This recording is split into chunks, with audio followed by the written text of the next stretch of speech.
झारखंड के गोड्डा से बड़ी खबर है। यहां 3 सगे भाई बहन की तालाब में डूबकर मौत। झारखंड के गोड्डा से बड़ी खबर है।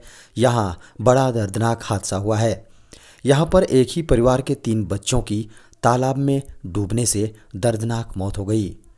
खबरों को माने तो तीनों बच्चे आपस में भाई बहन बताए जा रहे हैं। घटना के बाद मृतक बच्चों के परिजनों में गम का माहौल है। बता दें कि तीनों मृतकों में मंडरो गांव निवासी आमिर अंसारी की 5 वर्षीय बेटी और 2 बेटे शामिल हैं। बताया जा रहा है कि शनिवार को आमिर घर से मजदूरी करने के लिए निकला था। घर पर तीनों बच्चे और आमिर की पत्नी मौजूद थे। तीनों बच्चे घर के पीछे खेल रहे थे। इसी दौरान आमिर की छोटी बेटी घर के पीछे स्थित तालाब में जा गिरी। बहन को तालाब में गिरते देख दोनों भाइयों ने उसे बचाने के लिए छलांग लगा दी, लेकिन तीनों गहरे पानी में डूब गए। झारखंड में 10 डिग्री सेल्सियस से कम रिकॉर्ड किया गया तापमान। झारखंड में पारा के 10 डिग्री सेल्सियस के नीचे चले जाने के कारण लोग ठंड की चपेट में है। मीडिया की खबरों को माने तो उत्तरी पश्चिमी हवा के चलते तापमान में यह गिरावट देखी जा रही है। बताया जा रहा है कि अगले 3 दिनों तक वर्तमान तापमान में किसी बड़े बदलाव की संभावना नहीं है। उसके बाद उसमें 2 से 3 डिग्री की गिरावट आ सकती है, जिससे अगले सप्ताह शीतलहर जैसी स्थिति पैदा हो सकती है। मीडिया की खबरों को माने तो शुक्रवार रात को गढ़वा में झारखंड का सबसे कम तापमान 6.7 डिग्री दर्ज किया गया। रामगढ़ में न्यूनतम तापमान 7.3 डिग्री सेल्सियस रहा। राजधानी रांची में न्यूनतम तापमान 8.2 डिग्री रहा, जो सामान्य से 2.2 डिग्री कम है। झारखंड एकेडमिक काउंसिल परीक्षा में हुआ बड़ा बदलाव, बदला पैटर्न भी। झारखंड बोर्ड यानी जैक बोर्ड की ओर से OMR शीट हटा दिया गया है। झारखंड एकेडमिक काउंसिल यानी जैक ने बिना OMR के बोर्ड एग्ज़ाम आयोजित करने पर सहमति दे दी है। जैक की बोर्ड बैठक में शुक्रवार को इसको लेकर बड़ा निर्णय लिया गया है। बताया जा रहा है कि अब आगे से बोर्ड एग्ज़ाम में OMR शीट नहीं होगी। मीडिया की खबरों को माने तो इस निर्णय पर मुख्यमंत्री का अनुमोदन पहले से ही प्राप्त था। बैठक में कई बिंदुओं पर चर्चाएं होने के बाद यह बड़ा फैसला लिया गया है। अभी तक किसी भी एग्ज़ाम में, जी हां, बोर्ड एग्ज़ाम में OMR शीट पर परीक्षा आयोजित नहीं की जाती है। कोरोना के समय पढ़ाई बाधित हुई थी, जिसके बाद OMR शीट का प्रयोग किया गया था। झारखंड का 78,270 करोड़ रुपए बकाया दे कोल कंपनियां। झारखंड के वित्त मंत्री डॉक्टर रामेश्वर उरांव ने केंद्रीय गृह मंत्री अमित शाह से बकाया राशि का भुगतान करने के लिए कोल इंडिया के चेयरमैन को निर्देश देने का अनुरोध किया है। मीडिया की खबरों को माने तो उन्होंने कहा है कि झारखंड में कोयला खनन का काम मुख्य रूप से कोल इंडिया लिमिटेड की इकाइयों CCL, BCCL, ECL द्वारा किया जाता है। इनके द्वारा झारखंड सरकार की 80,000 एकड़ से भी अधिक सरकारी भूमि का उपयोग किया गया है। इसके एवज में राज्य सरकार को अब तक कुल 78,270 करोड़ का भुगतान नहीं किया गया है। वित्त मंत्री ने कहा कि कोल कंपनियों का यह दायित्व बनता है कि बंद खदानों का विधिवत माइंस क्लोजर कराया जाए। कंपनियों कंपनियां यह नहीं कर रही हैं। झारखंड में अब इन लोगों को नौकरियों में मिलेगा 5% आरक्षण। झारखंड सरकार ने अलग राज्य के आंदोलनकारियों के आश्रितों को राज्य की सरकारी नौकरियों में 5% क्षैतिज आरक्षण देने का निर्णय लिया है। मीडिया की खबरों को माने तो शुक्रवार को झारखंड के मुख्यमंत्री हेमंत सोरेन की अध्यक्षता में आयोजित कैबिनेट की मीटिंग में इसको लेकर प्रस्ताव मंजूर कर लिया गया है। झारखंड अलग राज्य के लिए हुए लंबे आंदोलन में भाग लेने वालों की पहचान के लिए सरकार ने पहले से ही आयोग बना रखा है।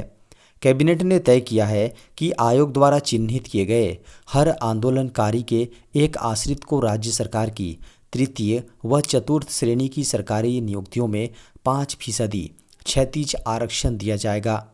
बता दें कि यह लाभ आंदोलनकारी के केवल एक आश्रित को एक ही बार मिलेगा। इसके लिए झारखंड पदों एवं सेवाओं की रिक्तियों में आरक्षण अधिनियम 2001 में संशोधन किया जाएगा। गिरिडीह पुलिस की बड़ी कार्रवाई, धरे गए 13 साइबर अपराधी। गिरिडीह की पुलिस साइबर अपराध को पूरी तरह से खत्म करने की मूड में है। बता दें कि एसपी दीपक कुमार शर्मा की अगुवाई में एक के बाद एक बड़ी कार्रवाई हो रही है।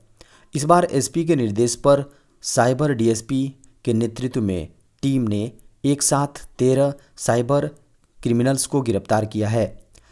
मीडिया की खबरों को माने तो पकड़े गए अभियुक्तों में जामताड़ा देवघर के भी अपराधी शामिल हैं। इनके पास से साइबर ठगी के पैसे से खरीदी गई कार मारुति ब्रेजा को भी जब्त किया गया है। मीडिया की खबरों को माने तो ये लोग गूगल पर फर्जी कुरियर सर्विस का ऐड देकर लोगों को झांसे में लेते थे। बैंक अधिकारी बनकर लोगों को फ़ोन कर ठगी करते थे। इसके अलावा वृद्धा पेंशन दिलाने का झांसा देकर लोगों के बैंक अकाउंट में सेंधमारी करते थे। इनके द्वारा न सिर्फ फर्जी सिम कार्ड खरीदा जाता था, बल्कि अन्य ठगों को फर्जी सिम कार्ड भी उपलब्ध कराया जाता था। रेलवे में 10वीं पास को मिलेगी बिना एग्ज़ाम नौकरी। इंडियन रेलवे में नौकरी पाने का बहुत ही सुनहरा अवसर है। भारतीय रेलवे भर्ती रेलवे भर्ती सेल ने पश्चिम मध्य रेलवे में अप्रेंटिस के विभिन्न पदों पर भर्तियां निकाली हैं। आवेदन प्रक्रिया 15 दिसंबर 2023 से शुरू हो गई हैं। अभ्यर्थी WCR की आधिकारिक वेबसाइट wcr.indianrailways.gov.in के माध्यम से 14 जनवरी 2024 तक ऑनलाइन आवेदन कर सकते हैं। भारतीय रेलवे में कुल 3015 पदों पर भर्तियां निकाली गई हैं। जारी नोटिफिकेशन के अनुसार ये खाली पद पश्चिम मध्य रेलवे के विभिन्न डिवीज़नों में भरे जाने हैं। JBP डिवीज़न में 1164 पद, कोटा डिवीज़न में 853 पद, CRWS BPL के 170 पद, WRS कोटा में 196 पद और मुख्यालय JBP में 29 सहित कई अन्य पद शामिल हैं। जारी अधिसूचना के अनुसार आवेदन करने वाले अभ्यर्थी का 50% नंबरों के साथ 10वीं बोर्ड एग्ज़ाम पास होना जरूरी है। वहीं आवेदक के पास संबंधित ट्रेड में ITI की भी डिग्री होनी चाहिए। उम्मीदवार की आयु सीमा 15 वर्ष से 24 वर्ष के बीच होनी चाहिए। वहीं ऊपरी उम्र सीमा में SC व ST श्रेणी को 5 वर्ष और OBC को 3 वर्ष की छूट दी गई है। रिकॉर्ड ऊंचाई पर पहुंची सोने की कीमतें। 2023 सोने के लिए काफ़ी खास रहा। इस साल की शुरुआत से ही अन्य एसेट क्लास के मुकाबले सोने में तेजी देखी गई है। अब तक सोने करीब 13% का रिटर्न दे चुका है।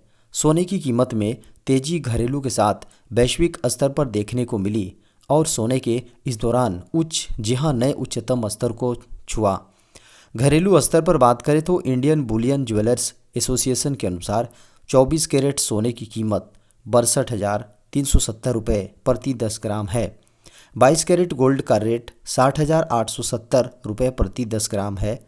20 कैरेट गोल्ड का रेट 55,510 रुपये प्रति 10 ग्राम।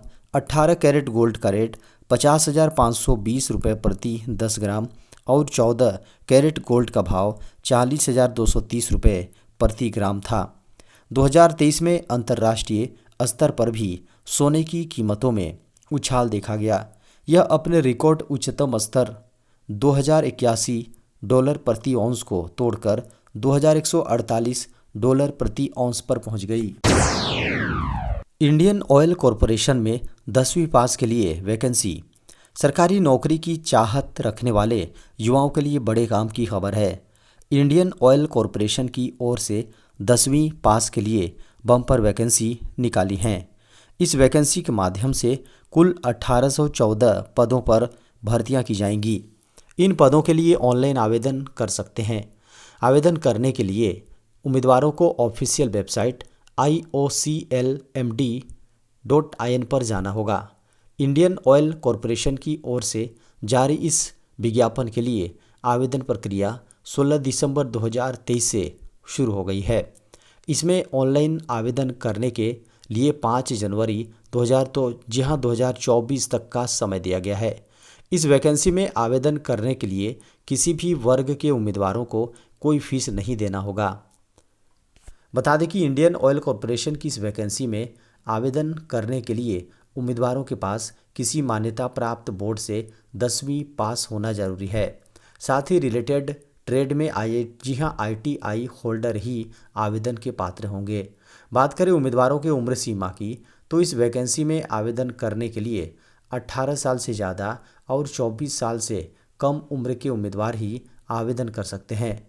उम्मीदवारों की उम्र की गणना 30 नवंबर 2023 के आधार पर होगी।